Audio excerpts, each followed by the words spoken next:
A meth lab explodes at a South Tulsa apartment building, sending glass, wood, and even furniture flying through the air.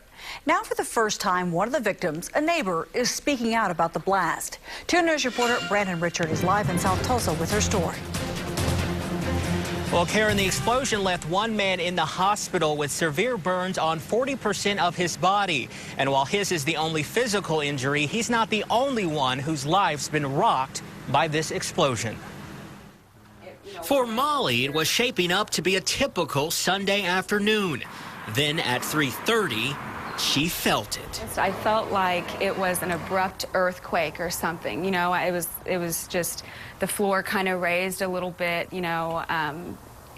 and I just, my dogs were scared to death. I screamed. She ran out of her second-floor apartment and peeked over the balcony into the apartment down below. I saw a man screaming, running out, screaming, looking at his hands like this.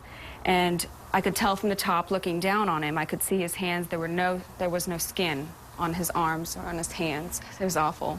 It was awful. I ran inside. I called 911.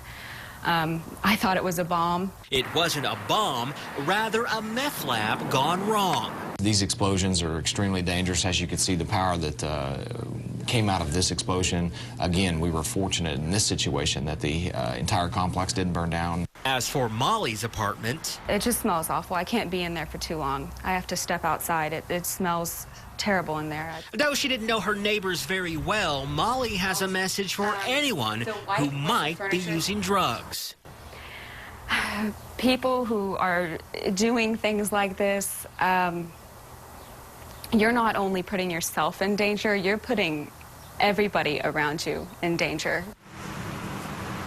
Now, Molly is in the process of moving. As for the suspects, police are still looking for a woman who was seen running from the apartment shortly after the explosion. Live in South Tulsa, Brandon Richard, 2 News works for you.